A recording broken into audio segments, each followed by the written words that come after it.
नमस्कार विद्यार्थी मित्रांनो, आज आपण आपला काल झालेला ग्रॅव्हिटेशन या टॉपिकवर 20 मार्काच्या क्वेश्चन पेपरचं आज आपण सोल्युशन बघूया.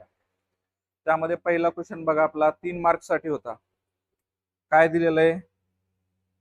अ person weights 60 newton on earth, his weight on the moon will be. तर नेहमी लक्षात ठेवा, 60 न्यूटन आपल्याला वेट अर्थवर दिलंय. तर मूनवर विचारलंय, तर मूनवर वेट हे नेहमी कमी असतं अर्थ पेक्षा. हा पहिला पॉइंट लक्षात ठेवायचा. लक्षात येतंय? मग हे तर नसणार आहे, हे पण नसणार आहे, कारण वेट बदलत असतं. राहिले 2 ऑप्शन. तर नेहमी लक्षात ठेवा, मूनवरलं वेट हे अर्थच्या 1/6 असतं. किती असतं सांगा? 1/6. अर्थवर किती आहे? 60.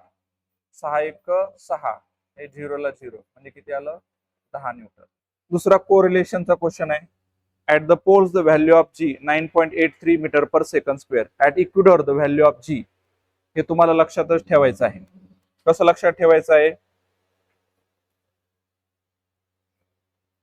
हे बघा, फॉर एक्झाम्पल ही आपली अर्थ आहे. ओके, या अर्थचा हा जो भाग असतो पोल असतो, आणि हा जो भाग असतो तो इक्विटोर असतो. या पोलवर व्हॅल्यू किती असते? या जी ची व्हॅल्यू 9.83. आपण पोल कडून इक्विटोर कडे जात असताना जी ची व्हॅल्यू कमी होत जाते. ओके, कमी होत जाते. तर 9.83 आहे म्हणजे 83, 81, 80, 79 आणि 78. म्हणजे इथं व्हॅल्यू येते 9.78 meter per second square. 9.78 meter per second square असा आन्सर तुम्ही लिहायला पाहिजे. पुढचा question, value of G varies म्हणजे बदलणे. व्हॅरीज म्हणजे बदलणे विथ अल्टिट्यूड ला लक्षात ठेवा, उंची, हाईट. म्हणजे आपण अर्थ सरफेस पासून जसं उंच जाणार, अर्थ सरफेस पासून आपण जसं उंच जाणार, लक्षात ठेवा, तर आपल्या हाईट नुसार जी ची व्हॅल्यू कमी होत जाते. जी ची व्हॅल्यू कमी होते म्हणजे चेंज होते. म्हणजे हे स्टेटमेंट कसं आहे लक्षात ठेवा, दिस स्टेटमेंट इज ट्रू. हे स्टेटमेंट बरोबर आहे. अशा पद्धतीने आपला पहिला क्वेश्चन होता. आता दुसरा क्वेश्चन बघा, गिव्ह सायंटिफिक रिझन्स. दोन्हीपैकी आपल्याला एक सॉल्व्ह करायचे. 2 गिव्ह रिझन्स दिले ते आपल्याला, एक सॉल्व्ह करायचं. पहिला क्वेश्चन काय विचारलेला आहे? The weight of an object changes from place to place through its mass constant. म्हणजे साध्या भाषेत वेट बदलतं, मास बदलत नाही. तर नेहमी लक्षात ठेवा, वेट कोण असतं? Weight is the gravitational force exerted by earth on the object. म्हणजेच वेट ग्रॅव्हिटेशनल फोर्स म्हणजे काय असतो? mg. म्हणजे साध्या भाषेत वेट हे स्मॉल जी च्या व्हॅल्यूवर डिपेंड असतं. The value of small G changes place to place. The value of small G changes place to place. जागोजागी स्मॉल जी ची व्हॅल्यू चेंज होते. Therefore the weight of object changes on the surface of earth and also on other planet also. दुसऱ्या प्लॅनेटवर जरी गेलं तर small G ची value change होत असते. Therefore weight changes place to place. But mass is the amount of matter. Mass is the amount of matter present in the object. In the object which does not changes place to place. मास मात्र जागोजागी बदलत नाही. अशा पद्धतीने तुम्ही answers लिहायला पाहिजे. आता याच्यानंतर दुसरा गिव्ह रिझन कोणता विचारलेला आहे तुम्हाला? बघा, true free fall is possible only in vacuum. Vacuum म्हणजे काय? अशी जागा ज्या जागेमध्ये हवा पण बाहेर काढून घेतलेली आहे. मराठीत त्याला आपण निर्वात असं म्हणतो. So what is free fall? Whenever an object moves under the influence of force of gravity alone, it is called a free fall. म्हणजे ज्यावेळेस एखादा ऑब्जेक्ट खाली पडत असताना त्यावर फक्त ग्रॅव्हिटेशनल फोर्स ऍक्ट असतो, त्याला आपण फ्री फॉल म्हणतो. याच्या व्यतिरिक्त कुठलाही फोर्स ऍक्ट नसायला पाहिजे. पण ज्यावेळेस आता या ऍटमॉस्फिअर मध्ये ज्यावेळेस आपण ऑब्जेक्टला सोडून देतो, त्यावेळेस या ऑब्जेक्टवर ग्रॅव्हिटेशनल फोर्स ऍक्ट असतोच असतो. पण याच्या व्यतिरिक्त या ऑब्जेक्टवर frictional force and buoyant force of air also acts. Frictional force and buoyant force of the air also acts. Therefore, बघा, during free fall, the frictional force due to air opposes the motion of object and buoyant force also acts on the object. Therefore, true free fall is possible only in vacuum. कारण vacuum मध्ये काय असतं लक्षात ठेवा, vacuum मध्ये हवा नसते, air नसते. एअर नसल्यामुळे फ्रिक्शनल फोर्स नसतो, बयंट फोर्स नसतो. एअर नसल्यामुळे म्हणजे या ऑब्जेक्टवर फक्त कोणता फोर्स ऍक्ट असतो, ग्रॅव्हिटेशनल फोर्स. कधी, व्हॅक्यूम मध्ये. त्यामुळं ट्रू फ्री फॉल फक्त true free fall possible only in vacuum. कारण व्हॅक्यूम मध्ये एअर नसते, एअर नसल्यामुळे फ्रिक्शनल फोर्स नाही, बयंट फोर्स नाही. ऑब्जेक्टवर फक्त कोणता फोर्स ऍक्ट आहे, gravitational force. Therefore it is possible only in vacuum. आता पुढे बघा, पुढचा क्वेश्चन बी क्वेश्चन आहे. Answer the following questions any two. 3 question दिलेले आहेत, 2 सॉल्व्ह करायचे. त्यामध्ये पहिला क्वेश्चन बघा, distinguish between mass and weight. Mass आणि वेट मधला तुम्हाला या ठिकाणी डिफरन्स विचारलेला आहे. मग डिफरन्स नेहमी असाच लिहायचा आणि हा खूप महत्वाचा क्वेश्चन आहे. एक एक पॉइंट लिहा आपण. What is mass? It is the amount of matter present in the object.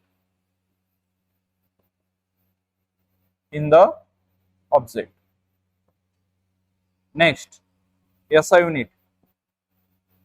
Mass SI unit असतं kg. मास जागोजागी बदलत नाही. It does not changes place to place.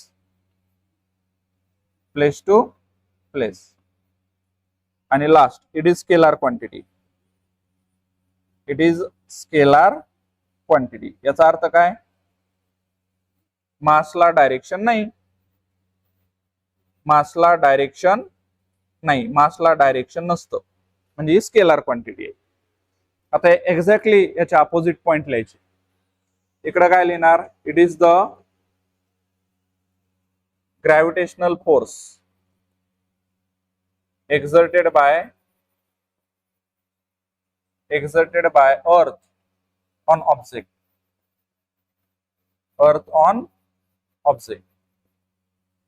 SI unit काय येणार? हा एक प्रकारचा कोण आहे, हा ग्रॅव्हिटेशनल फोर्स आहे. म्हणजे वेट काय येणार? न्यूटन. लक्षात ठेवा, कोणताही फोर्स असू द्या त्याचं युनिट न्यूटन येणार. It does not changes place to place. Weight, it changes place to place. म्हणजे जागोजागी वेट बदलतो. It is a scalar quantity. आता हा वेट म्हणजे कोण आहे? Gravitational force. म्हणजे फोर्सला डायरेक्शन असतं. म्हणजे ही कोणती क्वांटिटी आहे? It is a vector quantity. Vector quantity म्हणजे काय बाळांनो? ज्याला डायरेक्शन असतं ती वेक्टर क्वांटिटी. हिला डायरेक्शन असतं त्यामुळे ही वेक्टर क्वांटिटी आहे. अशा पद्धतीचा या डिफरन्सचे तुम्हाला 4 पॉइंट लिहायचे आहेत. ओके, आता याच्यानंतर बघा पुढचा क्वेश्चन, अर्थ ग्रॅव्हिटेशनल ऍक्सेलरेशन. यावर तुम्हाला एक शॉर्ट नोट लिहा म्हटलेलं आहे. आता आपल्याला सगळ्याला माहिती आहे, अर्थ एक्झर्ट्स gravitational force the near by object. आपली अर्थ काय करते? आजूबाजूच्या जवळच्या वस्तूवर ग्रॅव्हिटेशनल फोर्स एक्झर्ट करते. मग या ग्रॅव्हिटेशनल फोर्समुळे काय होतं? According to Newton second law, बॉडीमध्ये ऍक्सेलरेशन तयार होतं. ग्रॅव्हिटेशनल फोर्समुळे बॉडीमध्ये जे ऍक्सेलरेशन तयार होतं त्या ऍक्सेलरेशनला आपण म्हणत असतो Earth's gravitational acceleration.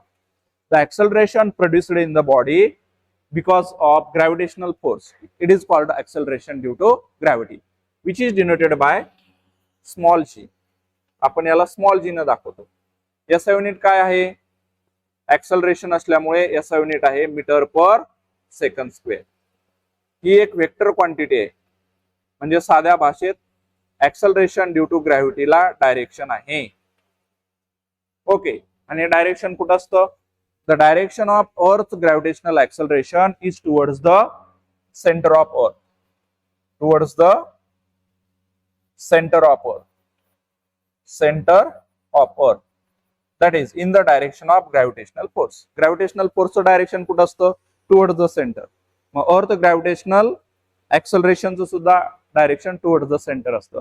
आणि सगळ्यात महत्वाचं, स्मॉल जी चा formula capital G capital M divided by R square. Its value on earth surface is 9.77 meter per second square. एवढे सारे तुम्हाला 4-5 पॉइंट लिहावे लागतील. अशा पद्धतीने याचा आपण सोल्युशन बघितलेलं आहे. आता पुढचा नेक्स्ट क्वेश्चन बघा. तुम्हाला म्हटलंय डिफाइन द फॉलोइंग. आता या खूप महत्वाच्या या ठिकाणी डेफिनेशन आहे. त्यामध्ये पहिलं बघा, what is escape velocity. Escape velocity काय असतं? त्याला आपण VE या सिम्बॉलला डिनोट करत असतो. It is the minimum velocity. It is the minimum velocity given to an object. Given to an object from Earth's surface. From Earth's surface, so that object will escape. Object will escape from. Object will escape from Earth gravitational field. Earth gravitational field. किंवा तुम्ही force पण म्हणू शकता. Earth gravitational field or force. Full stop. This velocity is called this velocity is called escape velocity. त्यालाच आपण काय म्हणत असतो? Escape velocity. ही डेफिनेशन तुम्हाला पाठ करायची. पुढची डेफिनेशन काय विचारली? Free fall. What is free fall? Whenever object is falling. What is free fall? Whenever object is falling under the influence of force of gravity alone. Whenever object is falling under the influence of force of gravity alone is called a free fall. जेव्हा एखादी वस्तू खाली पडत असेल फक्त आणि फक्त gravitational force मुळे, त्यावेळेस आपण त्याला फ्री फॉल असं म्हणत असतो. अशा पद्धतीने आपल्याला 2 डेफिनेशन 2 मार्क साठी विचारल्या होत्या. त्यानंतर पुढचा क्वेश्चन बघा.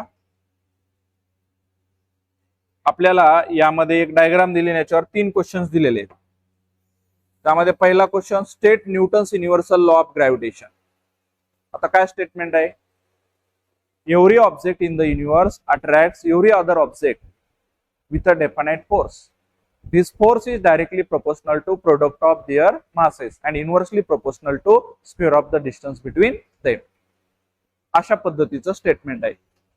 मग काय फॉर्म्युला आलता आपला ग्रॅव्हिटेशनल फोर्सचा? F is equal to capital G M1 M2 divided by D square. आता दुसरं काय म्हटलेलं आहे क्वेश्चन बघा. If the distance between 2 bodies is tripled. Distance triple केलं म्हणजे काय? D च्या जागेवर आपल्याला 3D लिहायचं आहे. ट्रिपल केलं म्हणजे 3D. How will the gravitational force between them change. त्यांच्यामधला ग्रॅव्हिटेशनल फोर्स कसा चेंज होणार? तर आपल्याला काय करायचं लक्षात ठेवा, या D स्क्वेअरच्या ऐवजी 3D ठेवायचंय. मग काय येतं बघा बरं नवीन force? Capital G M1 M2 divided by D चा काय येणार? 3D, कारण डिस्टन्स आपण ट्रिपल केलेलं आहे. म्हणजे काय आलं? Capital G M1 m2 divided bye 3d चा स्क्वेअर काय आला 9d स्क्वेअर. मग हा बघा हा तुमचा ओरिजिनल फोर्स आहे. या ओरिजिनल फोर्सला तुम्ही कितीने डिवाइड केलेला आहे हे बघा 9 ने डिवाइड केलेलं आहे. म्हणजे साध्या भाषेत आपला फोर्स कमी होतो कितीनं 9 न. तुम्ही आन्सर काय लिहिलं पाहिजे the force gravitational force the gravitational force decreases by factor 9 कारण 9 ने भाग दिला ना तुम्ही म्हणजे 9 ने कमी झाला असं तुम्ही आन्सर लिहिलं पाहिजे.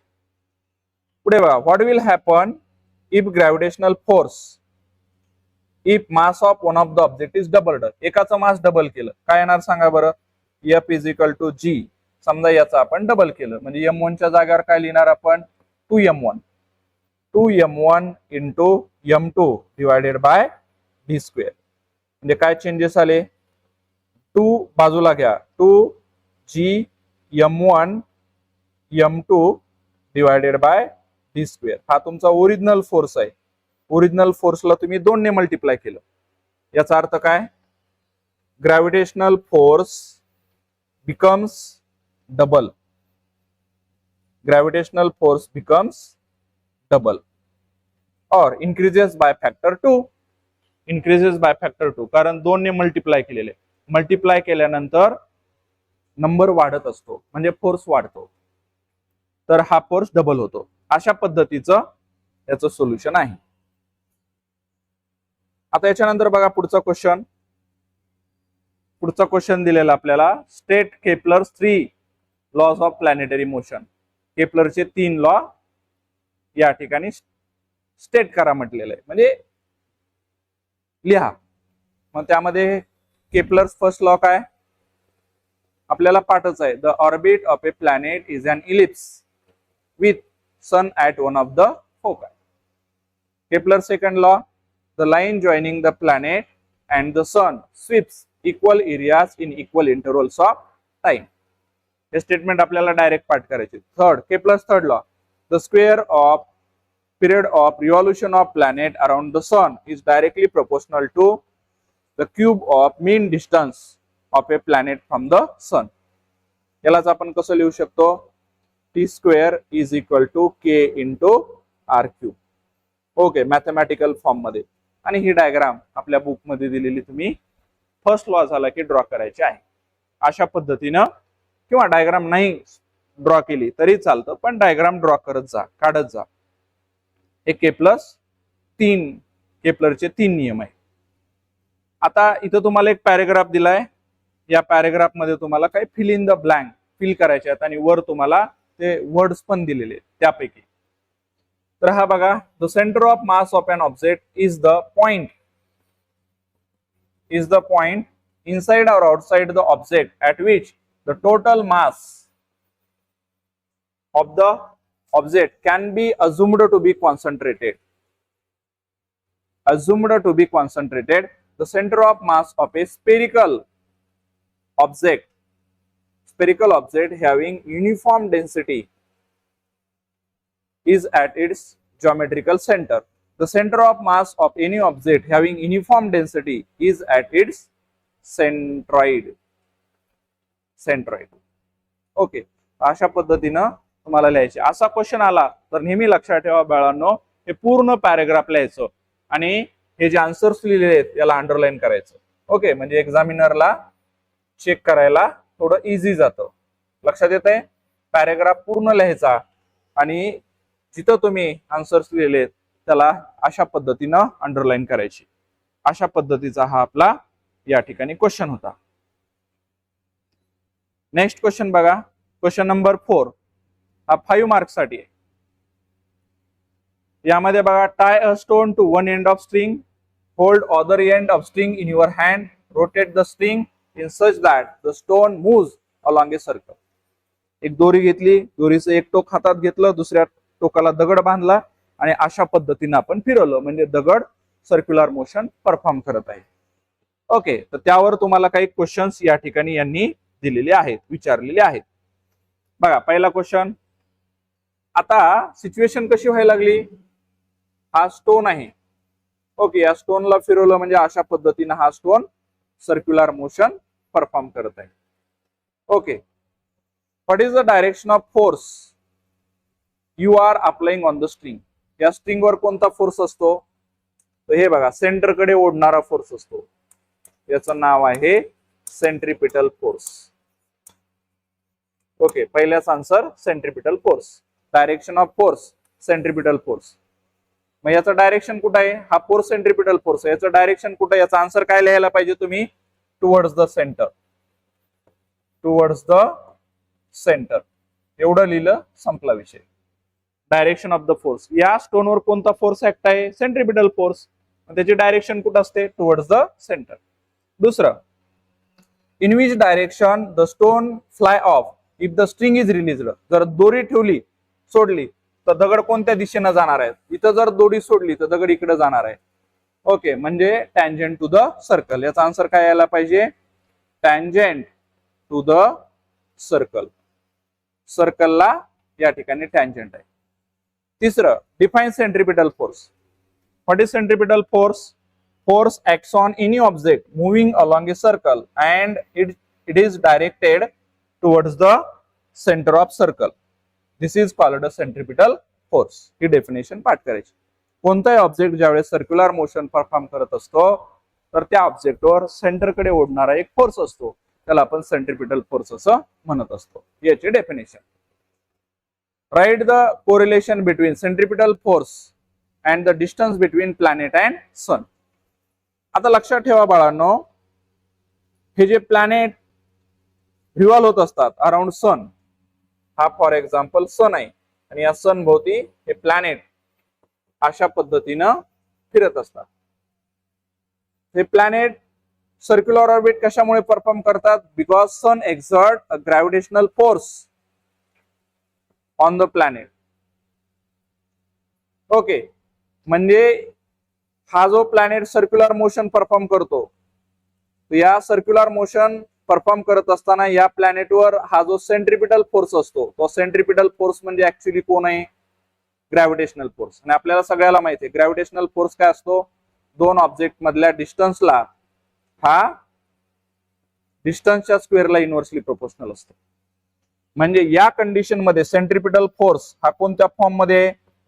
ग्रॅव्हिटेशनल फोर्सच्या फॉर्म मध्ये. मग ग्रॅव्हिटेशनल फोर्स डिस्टन्सला कसा प्रोपोर्शनल असतो? कोरिलेशन म्हणजे संबंध. लक्षात ठेवा, काय संबंध आहे या सेंट्रिपिटल फोर्सचा म्हणजे ग्रॅव्हिटेशनल फोर्सचा distance between planet and sun.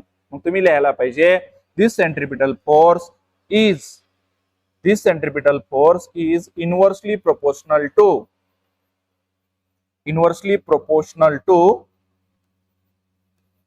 square of distance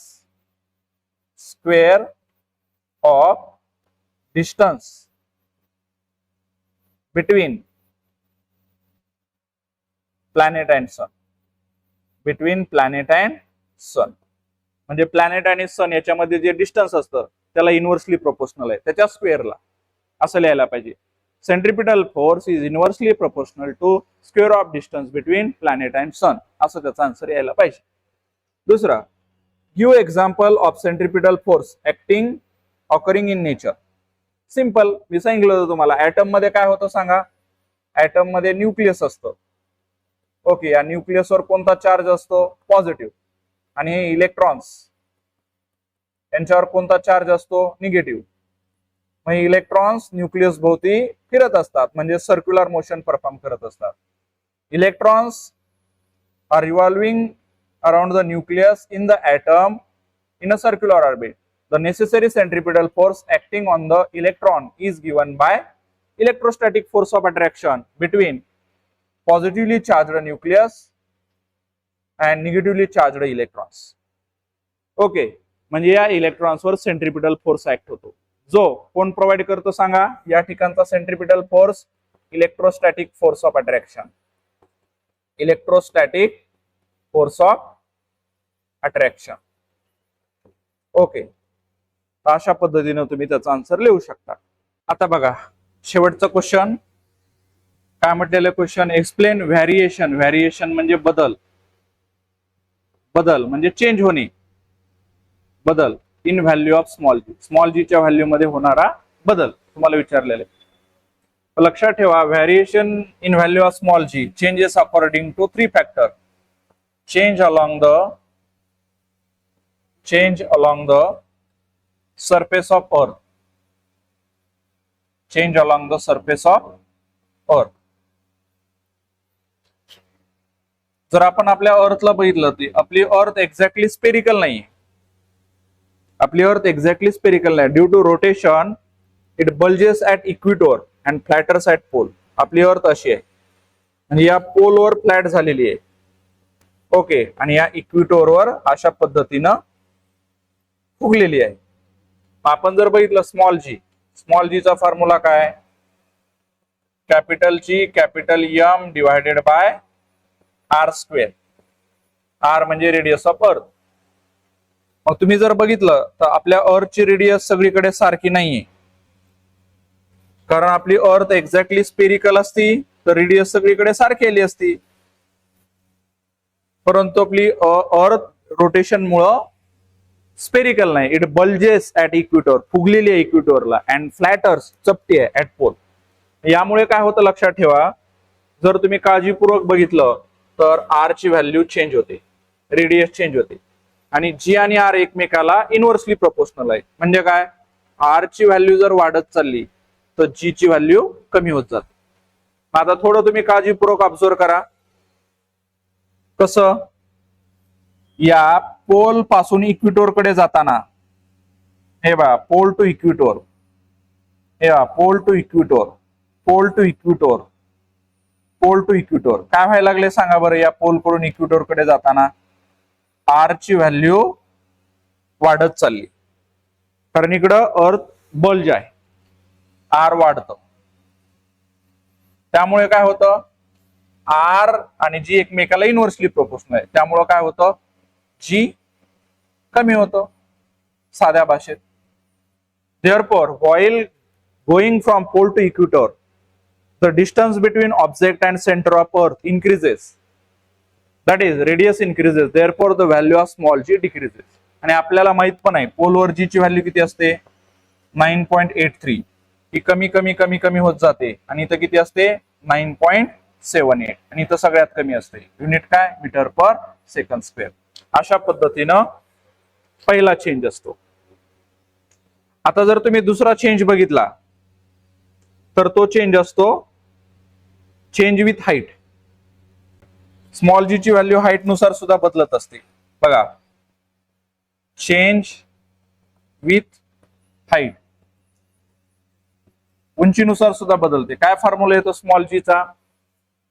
small G is equal to capital G capital M divided by height असल्यामुळे आर प्लस एच स्क्वेअर. आणि इथं पण काय कळतं तुम्हाला, हे जी आणि हाईट एकमेकाला इनव्हर्सली प्रोपोर्शनल आहे. म्हणजे हाईट जर वाढत चाललं तर स्मॉल जी ची व्हॅल्यू कमी होत जाते. लक्षात येते? मग फॉर एक्झाम्पल ही जर आपली अर्थ असेल, हे अर्थचं रेडियस, आणि आपण जसं जसं उंच चाललो, लक्षात ठेवा हाईट वाढत चालली, उंची वाढत चालली, उंची वाढत चालली, इथून हाईट मोजत असतो आपण. मग हाईट जर वाढत चालली, लक्षात ठेवा, ओके, हाईट जर वाढत चालली तर ही स्मॉल जी ची व्हॅल्यू कमी होत जाते. The value of small G decreases as the height of object from the surface of earth increases. The value of small g decreases according to the formula. हा formula या ठिकाणी तुम्ही लिहायचा आहे. हा या ठिकाणी दुसरा फॅक्टर झाला. आता अजून स्मॉल जी ची व्हॅल्यू चेंज होते, त्याला आपण म्हणत असतो change along, change with depth. Depth म्हणजे खोली. आपण जसं पृथ्वीच्या आतमध्ये चाललो तशी व्हॅल्यू या ठिकाणी स्मॉल जी ची चेंज होत जाते. कशी चेंज होते बघा, small G is equal to capital G capital M divided by R square. आता आपण फॉर एक्झाम्पल ही अर्थ आहे, आपण असं कन्सिडर करू, या अर्थचं मास कॅपिटल एम आहे आणि रेडियस कॅपिटल आर आहे, आणि हा ऑब्जेक्ट आहे. आपण खोल चाललो, हे सेंटर आहे. समजा ऑब्जेक्ट इथं आला, ते बघा, या ऑब्जेक्ट साठी अर्थ एवढी होते, म्हणजे मास कमी झालं आणि रेडियस पण कमी झालं. ऑब्जेक्ट अजून खोल गेला समजा इथं आला, या ऑब्जेक्टसाठी अर्थ एवढीच झाली, म्हणजे मास पण कमी झालं, रेडियस पण चेंज झाली, कमी झाली. म्हणजे काय, मास पण बदलायले, रेडियस पण बदलायले. Capital G capital M divided by R square.